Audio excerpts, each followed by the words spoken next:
Good evening, everyone. This is Dolores Cannon again with the Metaphysical Hour. And we're live tonight. This is December the 14th, year 2012. We're really counting down to the end of the year. It's going to be here before we know it. And so we're going to be live tonight. So anybody that wants to call in, be glad to do it, because we're just going to be talking about our China trip. The toll-free number is 1-888-627-6008. 888-627-6008 if you want to call in and talk. And you know what I was thinking, Julia? Here, everybody was making all of this big thing about 12-12-12. There was supposed to be something going on that date. There may have been. I don't know. Well, we didn't hear about anything. If anybody out there knows about anything, we would sure like to hear it. I had a client that day, and I know we had a fantastic session, but other than that, I didn't feel anything. They were talking about, what, a surge in energy or something? It was supposed to be a gateway. It was supposed to be like a bigger energy than the 21st even, so I don't know. Or a big gateway opening up or something? Right, it was supposed to be a bigger event than, it's like a preparatory thing for the 21st is all I heard. Well, all I know is I didn't feel anything. I just had a fantastic session. That's going to go in one of my future books. But other than that, there wasn't anything out of the ordinary. Not that I noticed. I just worked, so it could be I was just oblivious. Trying to catch up from the trip. That's why I think it's going to be on the 21st. It's going to pass, and nobody's not even going to know anything about it. It'll be a good day. I was talking to a very old friend of mine last night, and I was bringing it up about the 21st, and she didn't know what I was talking about. But then she doesn't have a computer. She doesn't watch TV. So she really doesn't know any of this talk that's been going on for years now, building up to the 21st, the end of the world and all of that stuff. So it shows if you're not out of it, time is just passing like it's supposed to, I guess. Right. You get caught up in what everybody else is saying. Yes, but I know that she does studies on how the Earth seems to be shifting, so she does know that it's doing that. Yeah, she does it by measuring the way the sun is and things like that. But she hadn't heard anything about this was supposed to be a monumental day. So there are people out there who don't have computers and who are into the middle of it, I guess. Yeah, they have other things to do. Yeah, then sit around and worry about it, and it's going to come and go, and nothing's going to happen. That's what we know, except we're going to have a party. Right. We're going to be in London at the movie premiere. We talked about that last week, and it's going to be fantastic.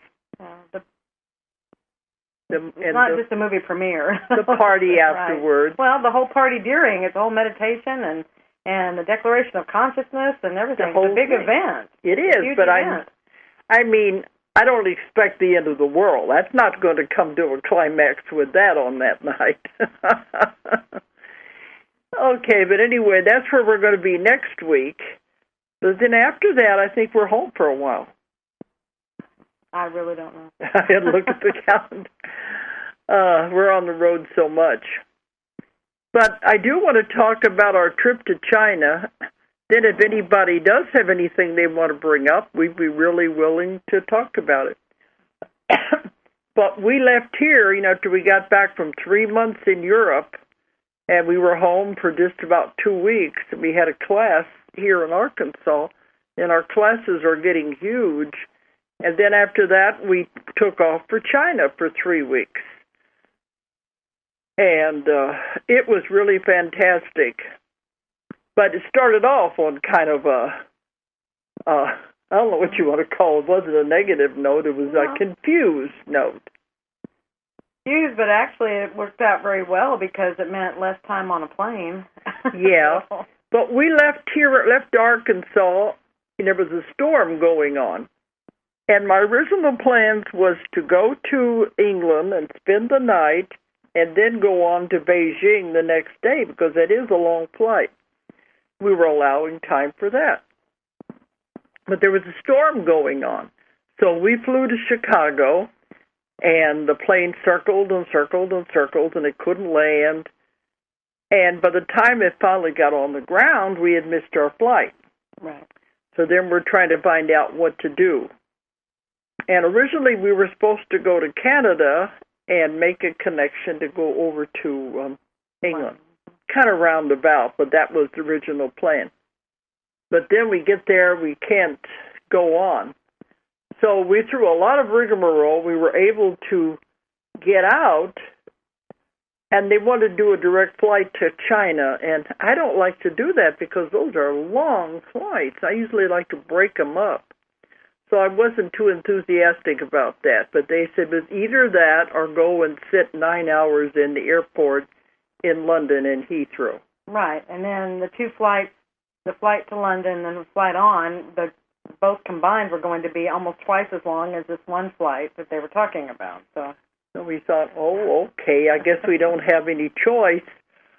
That was the only thing we could do was just take that to get there. But it turned out to be a surprise. We didn't go the way we thought we were going to go. American Airlines now is going a different route. Instead of going across the Atlantic, we went up over the top, over the North Pole. And now we can say we've been over the North Pole. Mm-hmm. This ended up being a complete round-the-world trip. So we've done that a couple of times. So now we can say we did another round-the-world trip. But it went up over Canada and over the North Pole to come down through Mongolia, Siberia, Mongolia, and down into China, that direction. So, first time we've done that. So, it was the middle of the night, and it was dark. You couldn't see much out of there. Just a minute, I got a trickle in my throat.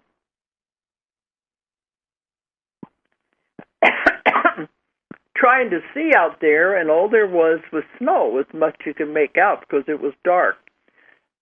But I saw the strangest phenomenon.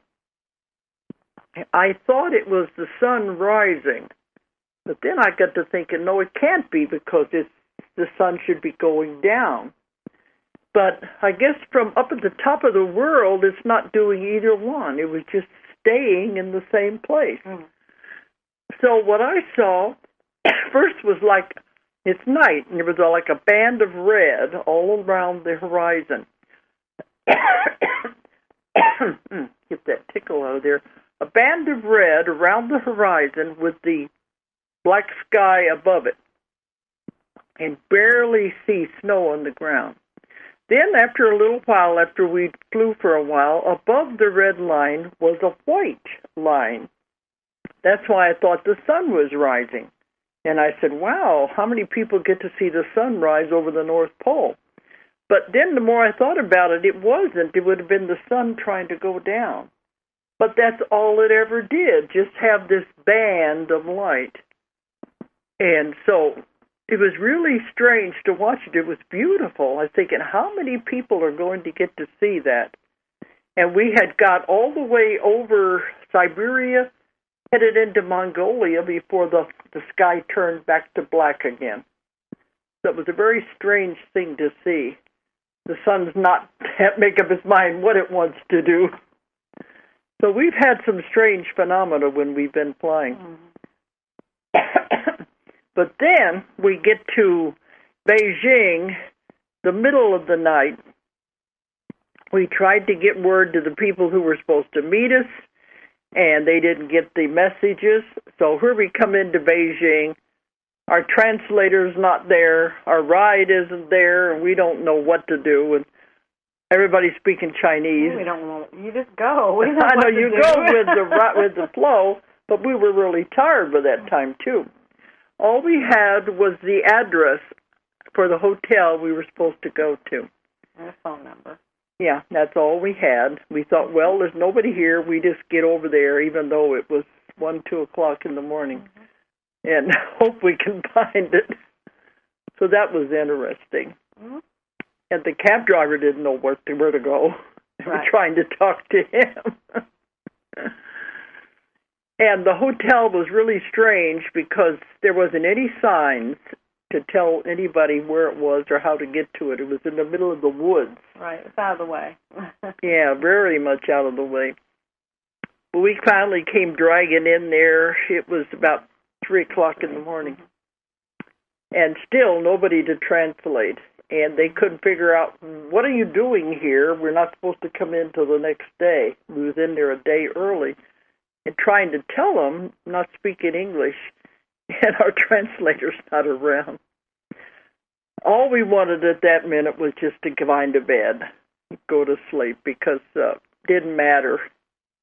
But anyway, that was the strange way we came in. Mm-hmm. But we have all kinds of adventures when we're doing these trips. But it ended up our luggage wasn't there. Yeah, our luggage took the other ride. We went to Canada. Yeah, they said it'd be on the same plane, but I didn't think so because when we got that plane, we had to leave now. We didn't have any choice. You had to get right to the gate and leave right now on the over-the-pole trip. So I didn't think that the luggage was going to make it. So we get there, no luggage. So we went 3 days, no luggage, sleeping in the clothes, nothing at all. We had beds. We had a bed, yeah. We had food. Yeah. We had shelter. We had showers. We just had dirty clothes. Yeah. And I was supposed to, our translator arrived the next morning, and he was apologizing because he didn't get the message. And so I said, we were okay. They were trying to track the luggage down. And that night, or was the next night, I was supposed to do a lecture. No, 2 days later. I was supposed to do a lecture in Beijing, and the luggage hadn't arrived yet. And I said, well, I don't have my clothes. And he said, well, does that mean you're going to cancel the lecture because you don't have your clothes? No, I won't do that. I'm a professional. We go on. We do it regardless. I wasn't very happy doing it in clothes that I'd been in for 3 days. But we went on. And I told them at the beginning of the lecture, I apologize, but this is the way it is. And so you do what you got to do. And I've lectured in every kind of circumstance I think you could ever think of. I don't know if it's every, but it's a lot. Just about. But that one was the first time I've done that. I like to dress nice when I'm doing a lecture, but we didn't have any choice. Then you said after it was over, we got back to the hotel room. A little later, then they brought them. They came after the lecture. We got our clothes. Here comes our clothes then. So we were ready for the class that started the next morning. At least we had clean clothes for that. Right. So anyway. But anyway, that was our introduction to Beijing. But the people of China they're so wonderful. They're so nice. It's not at all like the propaganda that we keep hearing about these countries. You got to go there and experience for yourself. And I know when I was there in March, I was in Shanghai, and the people were fine. I didn't have any problems with them at all. And in Beijing, they're a gentle, very polite people, very good people. And they'll do everything they can to help you. And the class, the students were just fantastic. You said it was the first time we have had a class with just all from one country. Right. Usually in these other countries we have across a lot of other countries coming. Yeah, and when we're in Europe, probably most anywhere, we have cross sections, different countries. This one was entirely China, so that was interesting. But they really got it, and that's what is mattering to me. Everywhere we go, they're understanding what I'm trying to teach, and they're getting it, because we have a day of practice, and they're able to understand it and do it. And you always worry, is it going to get lost in translation? But they're understanding it, and they're having really good results. So we were there for 5 days, and when we do the 5-day class, we have 1 day that we can go and do what we want to do while they're doing their practicing. that's when we like to go and see the city wherever we are. So they drove us around Beijing. And it was surprising. The streets are so wide.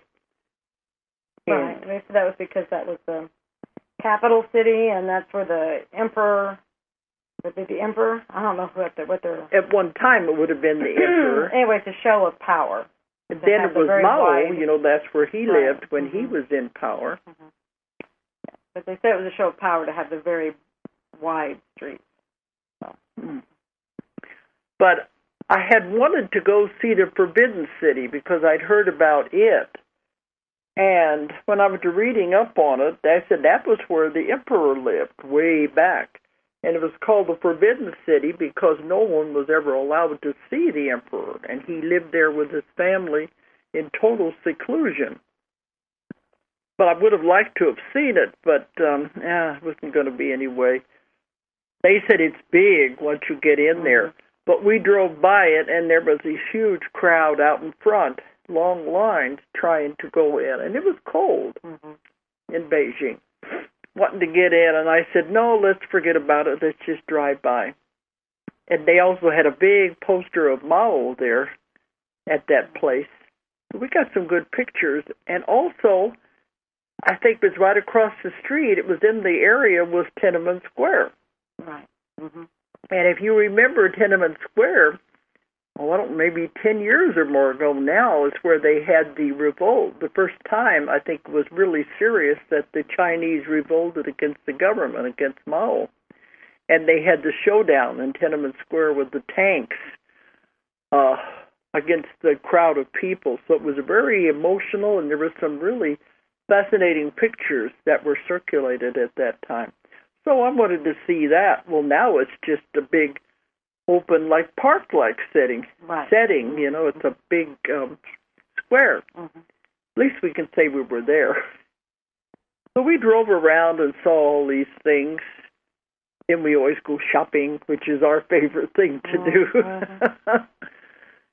But Beijing was, it was different than I thought it was going to be. The people were good, polite, and we didn't have any problems at all. Right. No, it was very nice. I like Beijing. The energy there was a lot nicer than I thought than Shanghai was. Yeah, I like Shanghai, but Julia said when we got there, we went after Beijing, we went back to Shanghai for a level 2 class, the advanced class. She says she doesn't like the energy there.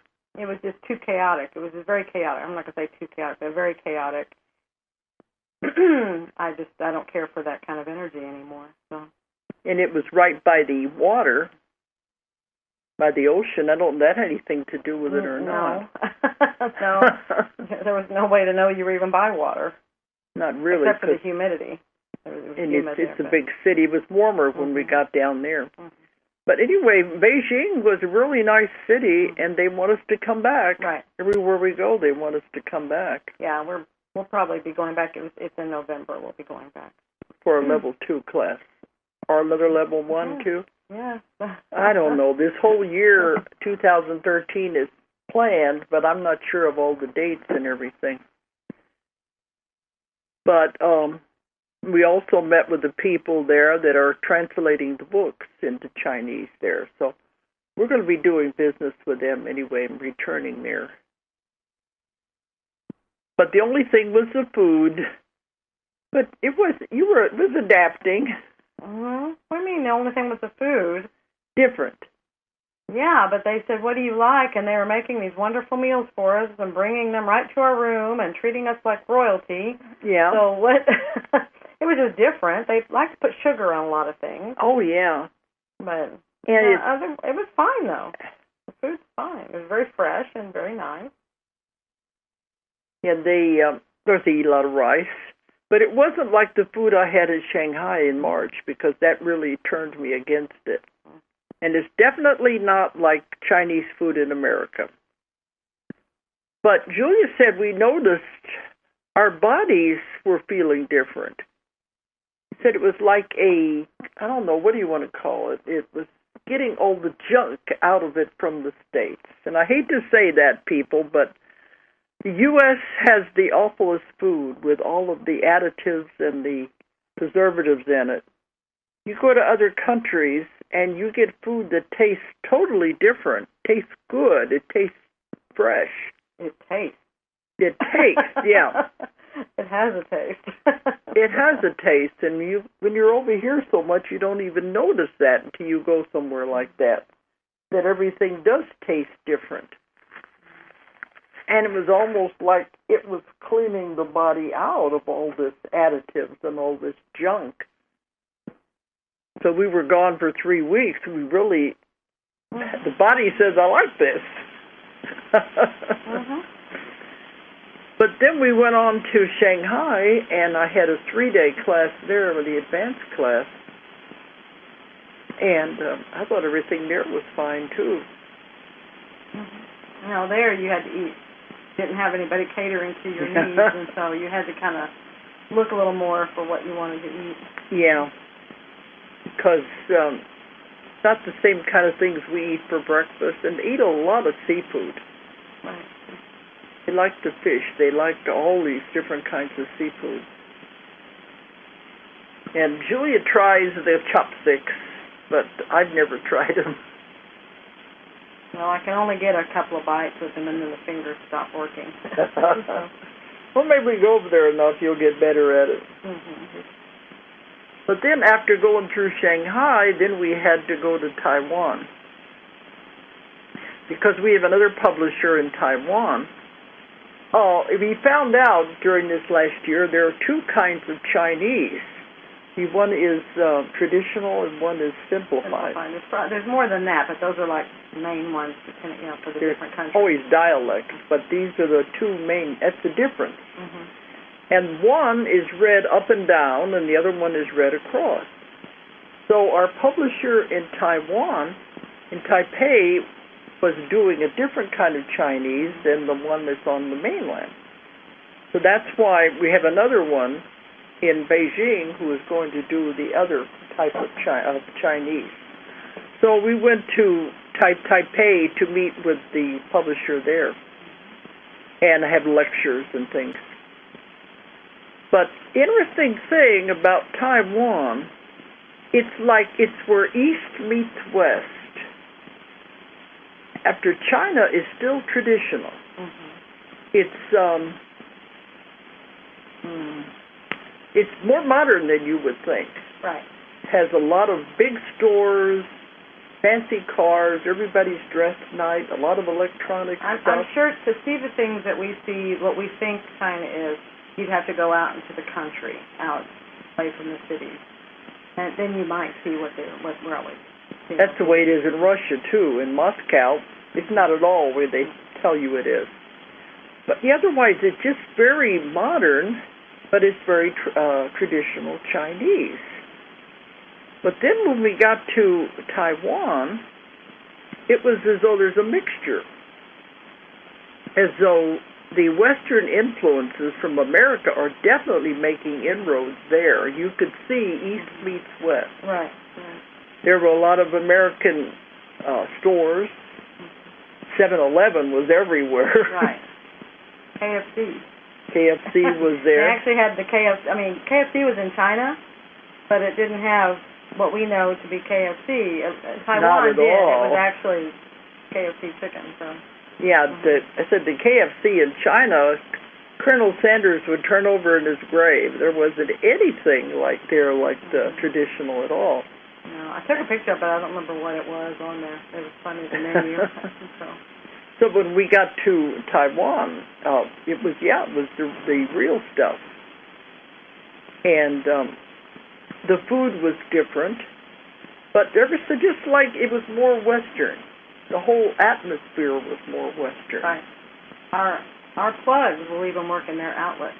That's a biggie. But it was as though the 2 were mixing together.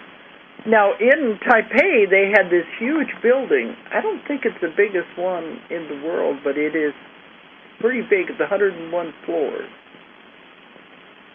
And it's amazing. They said they put the, the pillars that hold it up all the way down to the bedrock. Right. And we went up into that, and you would have thought you were in America. Huge mall in the downstairs part. Then we go all the way up to the top. It's like any of these big towers, anywhere in the world. Right. That was fascinating. And they told us they can get from one side of, it's an island really, Taiwan is, they can get from one side to the other quickly because they have made tunnels through the mountains. And they can be from one place to another village in just a half hour by going through the mountains, instead of going up and over and all the way around. So some of these things they figured out that we could really put into use here. But it was very westernized. That was the difference. Well, then after we left there, we went to Honolulu for a much-needed rest. We came in there, it was about 4 days ahead of time. But we had 3-4 days because I was going to do a lecture there with Doreen Virtue, and that was going to be on the next weekend. We said, well, we're going to have these few days. And after 3 months in Europe, 3 weeks over there, I said, let's just take those extra days to do nothing. And what better place to do it than in Honolulu? We could have stayed in Taiwan, but let's just go on early and spend the time in Honolulu. That's what we did. We went in there, and we were 4 days on the beach, Waikiki, and catching on our sleep and getting the time zone and the jet lag out of there. Right. So it was good. We needed that downtime. Then Doreen came in on the day of our lecture, and we had a really nice lecture with her at the Unity Church there in Honolulu. And my good friend Paia, who is a kahuna priestess, she came. She wanted to do the blessing before we did the lecture. But Doreen wanted to do this. She said, I want to do something with you before the end of the year, before the end of 2012. Because there's so many people out there, they keep talking about the fear and the doom and the gloom, that we've got to show them that it's not that way. It's not going to be that at all. This is really the new beginning, the hope of everything. And so that's what we were doing it for. And so that was our focus for the whole lecture, the two of us doing the lecture together. But she did make an interesting statement during hers. She said people were talking about that date, because that date has been focused on for so many years. She said the Earth and the universe really does not go according to the Gregorian calendar. It has its own system. It doesn't matter what we say, what dates we say, or the Mayans said, or anything. The Earth is functioning on its own system. That's why we know nothing's going to happen.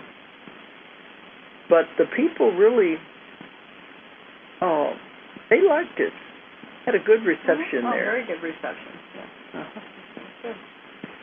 Didn't you say, I don't think we put this on the radio, I think you were just talking about it on Skype.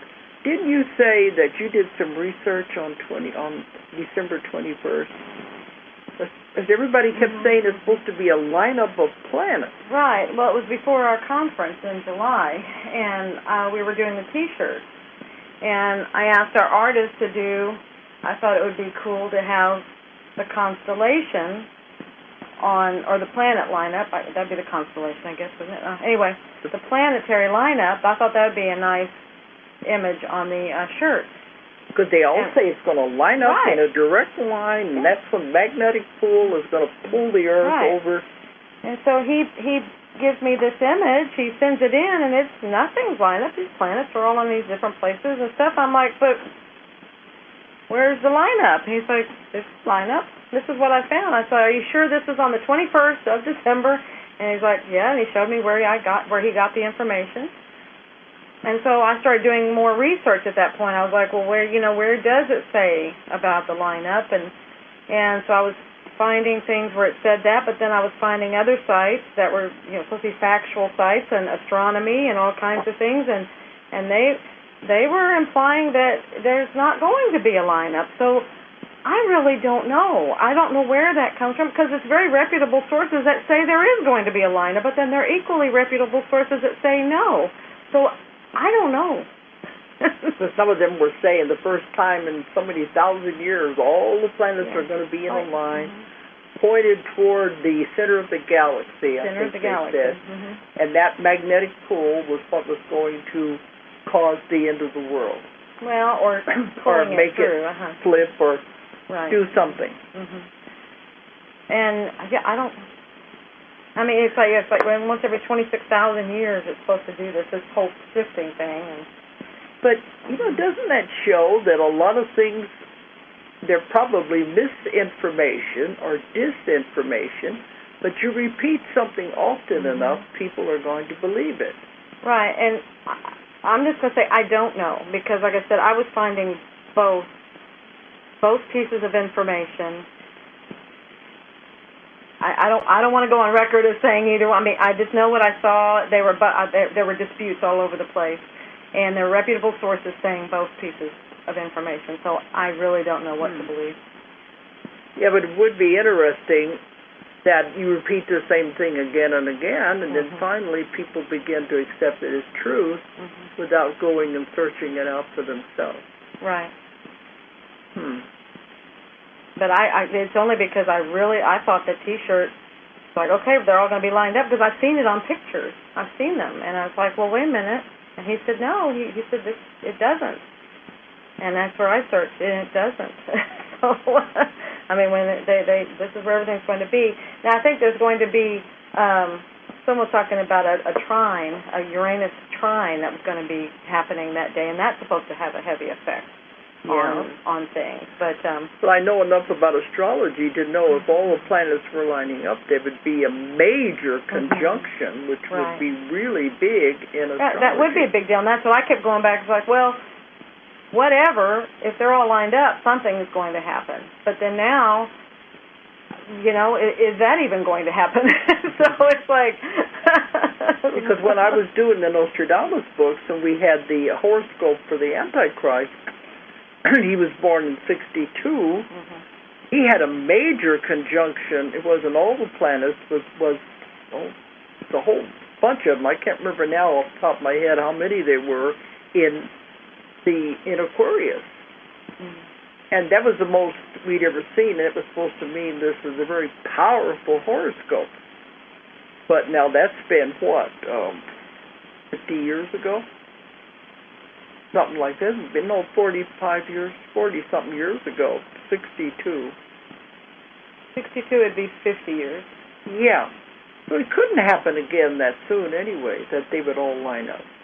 It would be unlikely. That was in one sign. So I don't know, but it makes you wonder where this information is coming from. Is it true? And you repeat something enough times, you can get a lot of people to believe it. Yeah, I don't know. I encourage people, do your own research. Check it out yourself and see what you come up with. Get back to us, because I couldn't find definite factual things to say that they were lining up. I just found reputable people saying that they were, but I don't know where their information is coming from. So that's what I always say in my lectures. Don't believe what I say. Don't believe what anyone says. Ask lots and lots of questions and find out for yourself. Then figure out what you believe.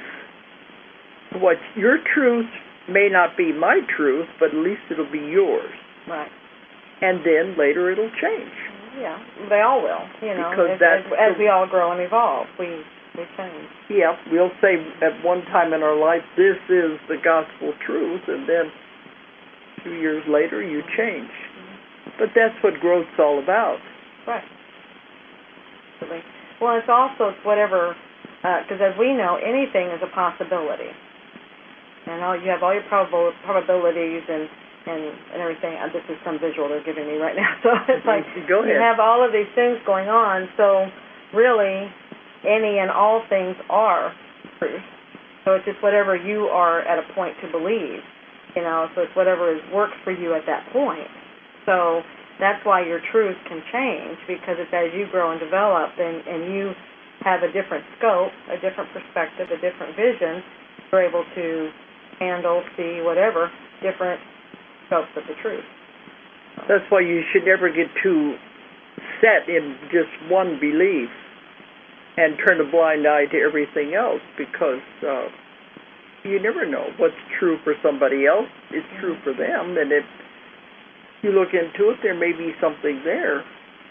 And if it's working for them, great. Yeah, if it's working. If it's not your truth, that's okay. If it's working for them, wonderful. Yeah. And if it's not, it's their choice of what they wanted to believe in for their course of action that they want to take in their learning process right now. So it's okay. There is no right and wrong. It's all just where people are. It's all experience. Okay. I decided to throw that in there because we'll know anyway in another week or so. A week from today. A week from today is when we're going to be there. Right. And they claim, that the end of the world is supposed to happen at 11 o'clock? Well, this shift, like Michael Perlin said last year, it's supposed to be 11:11, in the UK. So that means over here, like in the Central Time, that would be 5:11. Because they're 6 hours ahead. Right.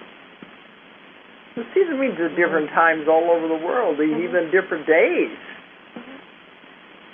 Is Australia ahead of us? So that means the end of the world will happen there before it hits here. The day before. No, not if it all happens at the same time. It's all at the same time. I'm thinking the day is always the day ahead of us. Yes, but it's all at the same time. Now but when they said when this was supposed to, the shifting is supposed to happen, here it's 11:11 in the UK, be 5:11 here, 3:11 in California time, and then you have to go 6 hours ahead for New Zealand time from the UK. So that would put it. See, that would be on the 22nd then over there, because they're ahead. Okay, I was thinking it was the other way around. Anyway, that's what we said when we travel this much. Time doesn't mean anything anyway. You never know what time it is, what day it is. It shows you how irrelevant it is. Yeah, you don't know what day it is. You don't know anything about it. So, yeah, it does become irrelevant, unimportant. Well, my understanding is I read someplace anymore I don't know where I get all the information either. I don't know where it comes from, but I remember reading this someplace. And they said that was one of the very definite indicators of the shift, because time is the fourth. It's a fourth dimension. Yeah, it's the fourth dimension. And we're going into the fifth dimension. So time will no longer be. And so that's one of the things they said you can tell the time is losing its effect. We don't operate by time as much as we used to, and time really doesn't have much meaning. And it's not apparently not just us traveling.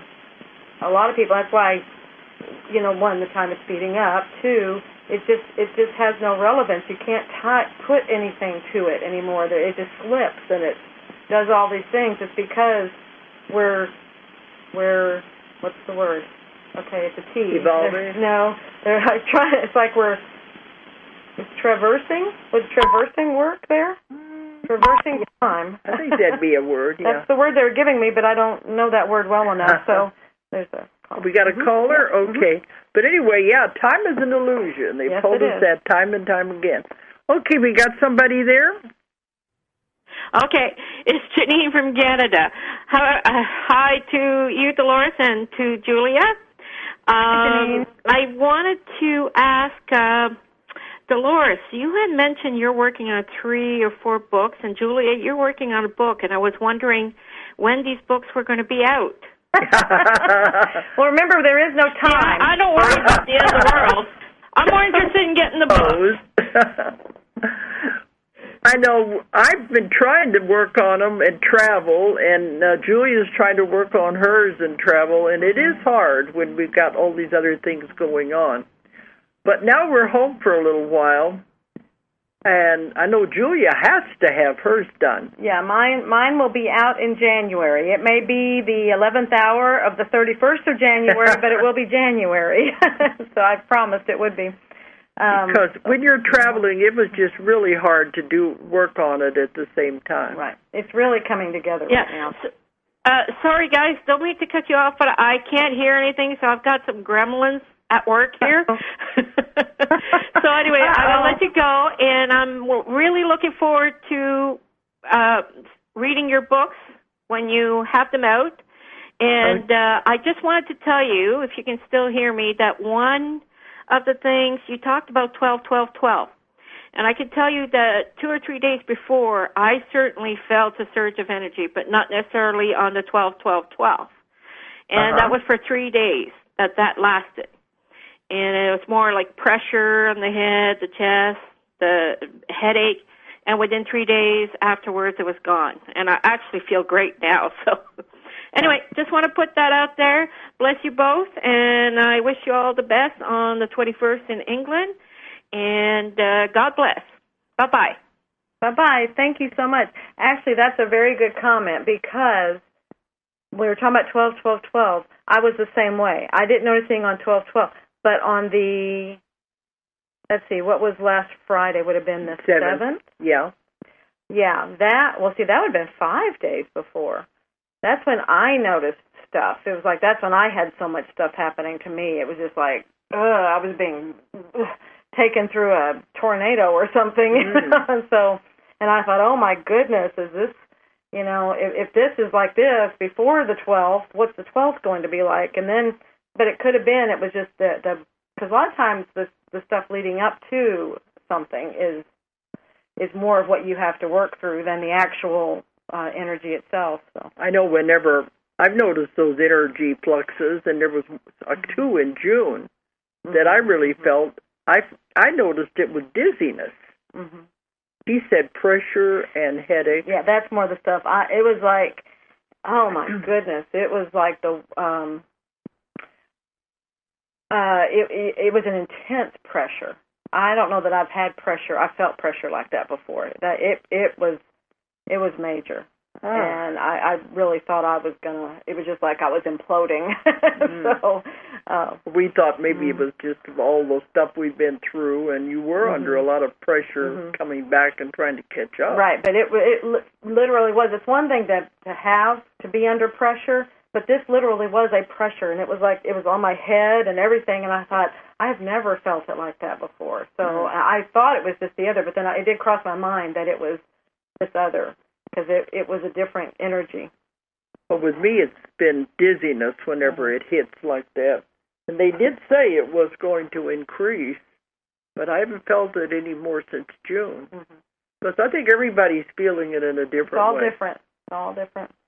Different symptoms, and different people feel it more intense than others.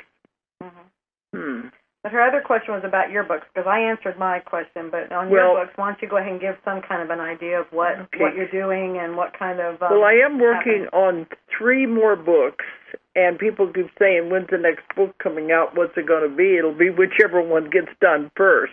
Right. Because when I was doing Convoluted 4, I was under a heavy deadline then. That's why I said I'm not going to be under a deadline like that again. But when I was doing that, it was getting too big, and so I took about 300 pages out. And I was looking at that, and I was thinking of having that be a separate book. It deals with sacred knowledge and the lost knowledge of what was people knew way, way back in time, and how people were trained in those days, the secret mystery schools. But I kept looking at it, and I don't think it's enough for a book. Of course, my figure, I can go back to doing smaller books. My other books have been so big now. I know, just people don't expect that from you anymore. They expect the big ones. Great big ones. Yeah, I think they feel cheated or something when a little book comes out. Because I know in the beginning I had several books that were smaller. Hiroshima, Between Death and Life, a lot of those, the 5 Lives, those were smaller books. I thought I could do that, but then I got to thinking, I don't know if it'll stand alone. I have a lot of material that is going to be for Convoluted 5. So I thought maybe I could combine that material with this. So we'll see. That's what I'm thinking now. Then the other book is the one a lot of people said they're waiting for, is The Horns of the Goddess. That is magic in the Middle Ages, whenever the so-called witches, which were nothing more than nature worship, when they were being persecuted by the church and they were killing them all during the Inquisition. And it has kind of magic and how they worked. And that's what a lot of people said they wanted that book to come out. But I held on to it for a long time. The material came through 20 years ago. But at that time, I didn't feel comfortable writing about the church in that way. Because, in those days, the church come down on you pretty hard. Now, they're not bothering us metaphysical people as much, I don't think. Well, and I think it's because people in themselves, a lot of shifting has happened. So people's perspective of the church, they don't hide them and hold them in the same esteem. They're kind of they're coming down to be looked at on more of an even keel rather than they are the Almighty. I think a lot of the scandals have caused some of that. But in those days, I just didn't think, how would people accept it if I were going to talk about all the horrible things the church was doing to people during the Inquisition. So that's one that's almost finished. Only thing I'm doing now is research into that, those times and what was really going on during the Inquisition. So that is, all these books are getting to the point they're almost ready. Then the other material, the other book, is old material that I got in the very beginning of my work, because I had people who would go through as many as 30 past lives. I don't have time to do that anymore.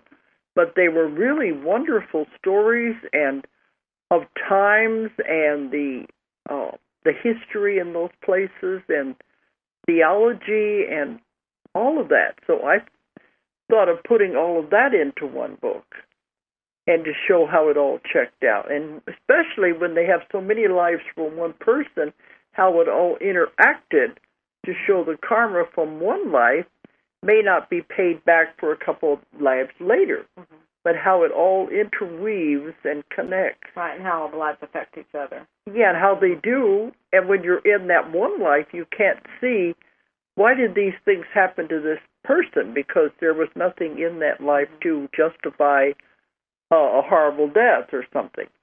But this way you can see how one influences the other. So that one is going to be a book, too. So I'm working on a lot of material because I've got so much. I don't think I'm ever going to run out. Right. Then I'm still getting more, too, from my clients. Right. So those are some of the ones I'm working on right now. And I just don't want to be put under the pressure of a deadline again. But I know in 2013 there'll be another book by me out. At least one. At least one. You heard it here first. You'll have at least one book out next year. Yeah, last year was 2 books, and that was a lot of pressure. But the 3 Waves has really created a lot of attention. People all over the world, China, everywhere, relate to it. Everywhere I go, there's that feeling of, I thought I was all alone in the world. They don't want to be here. They don't like it here. They don't understand the violence. They want to go home. Don't know where home is. They just know it's not here, and they want to go home. And many of them want to commit suicide to get out.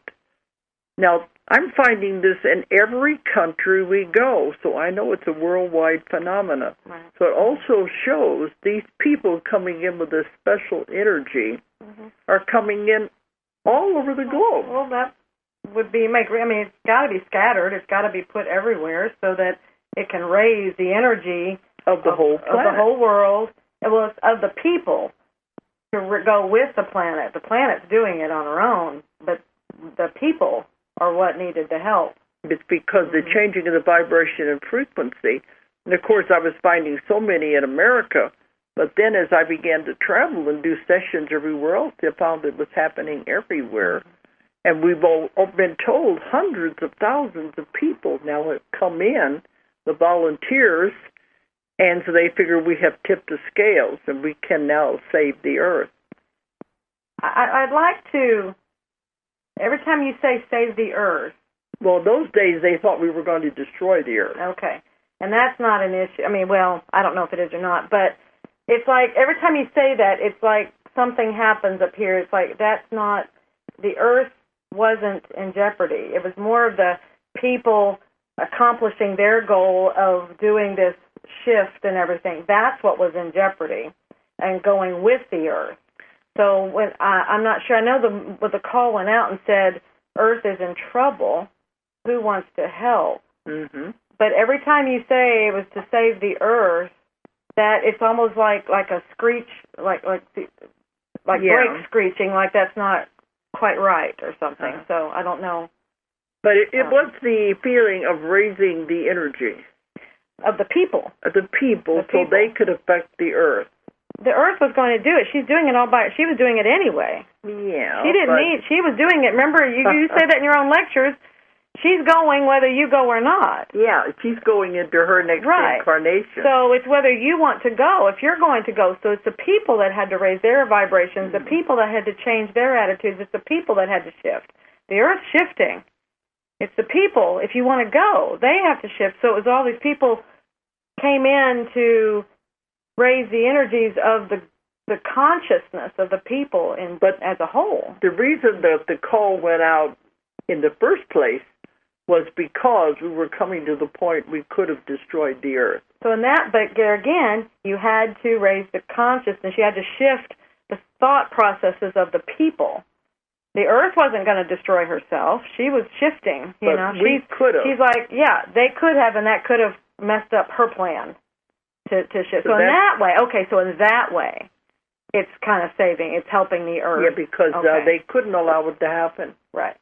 I've had several sessions lately where people were there when all of this happened to the earth before, and it was horrible. Mm-hmm. And but they had to do it, and then they had to start it all over again. Right. And that's what they said, you start all over again from the primitive state. Mm-hmm. So we don't want to do that. Right. But anyway, the information is still coming through from everybody. And we are at a very pivotal time right now. Now, your clients that are coming in right now, I know you tell me about a lot of the, you don't tell me about the clients, but you tell me kind of the trends that are coming. The ones that you're getting right now, are they still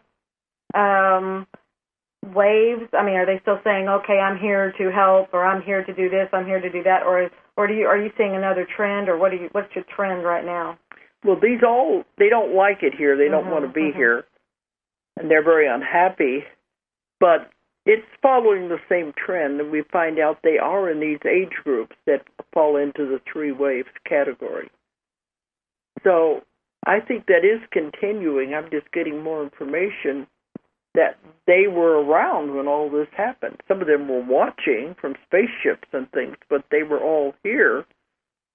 I don't know if there's another trend or not. The ones who are here now realize what their job is. And they're doing it. Of course, they don't think they are. They just think they're unhappy. They don't like it here. Right. But their energy is very important. Absolutely.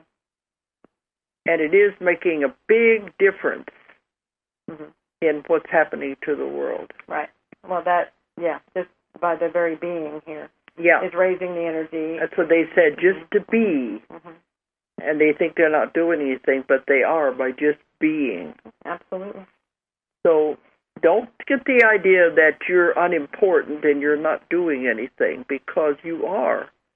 Just by volunteering to be here in this time, in this place, this is a monumental time in history. Well, and it all has effects. Okay, so the ones coming in, do they shift? They help the ones that have been here that couldn't shift, that couldn't do it on their own.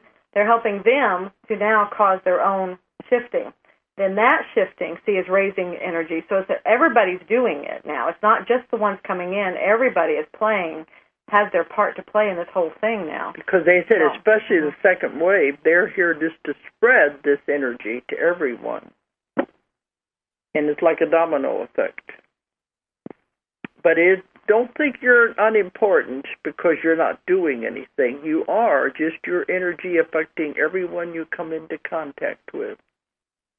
It's a very important time. Right. Well, we're going to have to sign off, but anyway, next Friday, we won't be here. We'll be in London, but I want everybody to be, aware and see what they feel. Or Just put love out there. That's always the very best thing we can do all the time, is just put love out there. Absolutely do not go to fear, and let's just have fun.